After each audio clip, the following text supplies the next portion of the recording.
If you stand on the Nile at dawn, it is easy to understand why Egypt began here.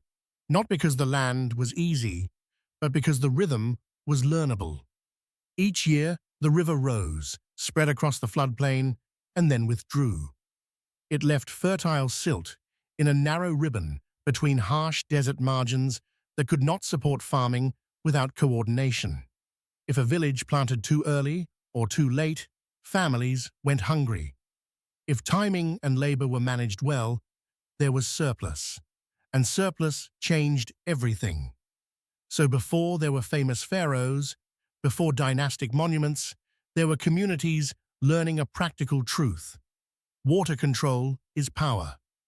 Between about 5000 and 3100 BCE, Upper and Lower Egypt developed along one river, but not yet as one kingdom. In Upper Egypt, centers such as Naqada and Hierakonpolis grew into serious political hubs. In the Delta, communities built their own networks tied to marshland, fishing grounds, and routes toward the Levant. They were different regional worlds, yet they were connected by the same material equation. Grain had to be grown, stored, moved, and protected. Boats mattered, storage mattered, labor scheduling mattered. The people who could coordinate those systems gained authority long before anyone wore the full image of pharaonic kingship. This is where modern summaries often flatten the story. They jump from early villages to kings, as if state power appeared suddenly. It did not. It accumulated through logistics and social trust under pressure. If you could organize canal work, settle disputes over fields, and keep granaries functioning through weak flood years, people followed you. Not because of abstract slogans, because of survival. Before we go further, one evidence note is important. For this early period, we do not have complete historical chronicles written in the modern narrative sense. We rely on archaeology, settlement patterns, burials, iconography, and later textual traditions that look backward. That means some claims are direct evidence and some are cautious inference. Good history keeps that distinction visible. Now place one person inside this world. The ruler we call Scorpion, probably Scorpion II, in the late pre-dynastic period of Upper Egypt. We do not have a personal archive in his own voice. We do not have a biography that tells us what he thought day to day. What we do have is symbolic evidence, especially the famous Scorpion macehead, showing a ruler with royal insignia in a canal-cutting scene. Could that scene be ceremonial? Yes. Could it represent a real hydraulic project? Possibly. Scholars debate the literal reading, but the political message is unmistakable. Legitimate rule was tied to managing land and water, not only winning battles. In other words, the image tells us what authority had to look like in this era. A serious ruler was expected to make production possible.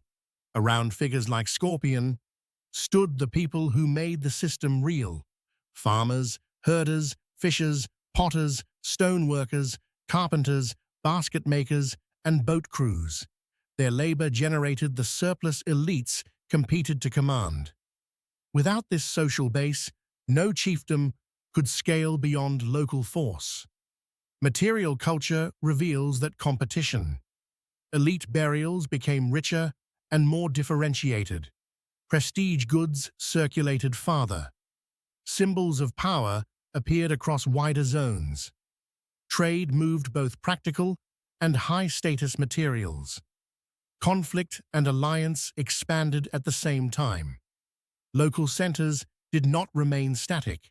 They absorbed neighbors, merged institutions, and tested broader claims of control. By the late 4th millennium BCE, Upper Egyptian elites were pushing toward wider territorial consolidation. This was not random violence, it was strategic control of the Nile corridor. Whoever controlled movement on the river controlled taxation. Whoever controlled taxation controlled labor. Whoever controlled labor could field fighters, reward allies, build ritual authority, and sustain administration. At the same time, power was becoming ideological as well as material. Leaders increasingly presented themselves less as temporary strongmen and more as guarantors of order. That shift matters because it is the seed of later pharaonic logic. Political command framed as cosmic necessity. Another myth to drop here is that early Egypt was isolated. It was not. Pre-dynastic Egypt had contact with Nubia to the south and Levantine regions to the northeast. We can track this through material exchange, distribution patterns, and shared technological signatures. That does not mean every motive can be reconstructed in detail, but contact itself is clear. Egypt was connected early, even while its geography gave it unusually strong internal control compared with many neighboring regions. The Nile also shaped mindset. A society living by recurring flood cycles learns to think in planned sequences. Prepare, store, distribute, recover, repeat. Over generations. That becomes political culture. That culture helps explain why Egypt could later scale administration. Informal leadership stopped being enough as population, specialization, and risk exposure grew. Expanding production and redistribution demanded clearer obligations, clearer ranks, and clearer channels of command. You can see the early bones of bureaucracy forming before the first dynasties fully harden. It is also useful to remember that authority in this period was layered. Household authority sat beneath village leadership. Village leadership sat beneath regional elites. Ritual officers intersected with resource officers. The same person might carry sacred and administrative legitimacy at once. This overlap is one reason later Egyptian governance could integrate temple economy and state extraction so effectively. The pattern had deep roots.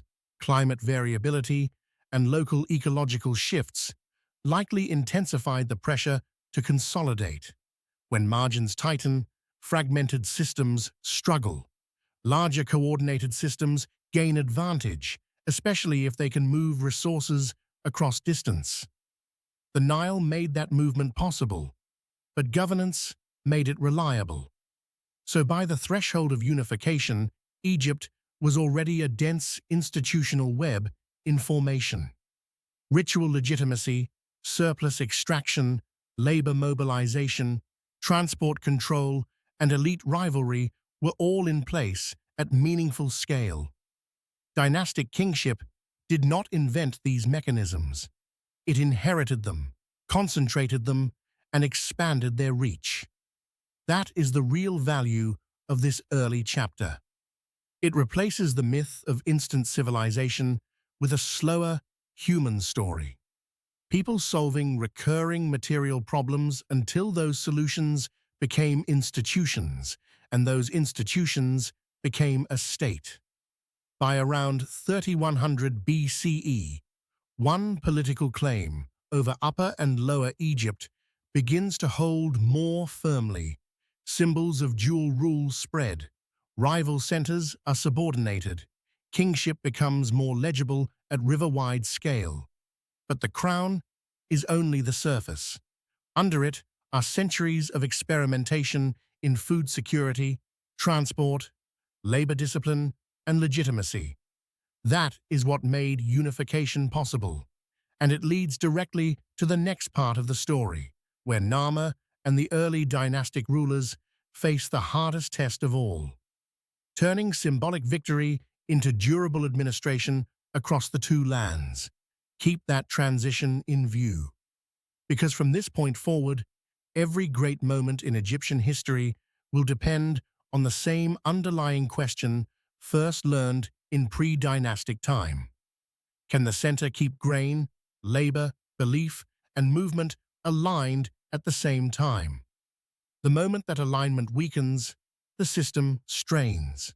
The moment it recovers, Egypt rises again. To see how practical this was, imagine one flood season going wrong in 3 districts at once. A local leader can protect one district, maybe 2, but not an entire corridor without transport command and redistribution authority. Once shortages appear, loyalties move quickly toward the authority that can move grain immediately. That pressure selects for larger systems with records, messengers, labor quotas, and enforcement. And this is the last key point before dynastic consolidation. Early Egyptian power was not built by separating economy, religion, and governance. It was built by fusing them. The same institutions that coordinated harvest schedules also justified hierarchy. The same authorities who mediated ritual calendars also mediated extraction. Later kings inherit this fused model. They do not invent it, they amplify it. That is why the next episode is not a fresh beginning. It is a continuation under a stronger political center, where Narmer's world takes the pre-dynastic machinery and tries to make it permanent.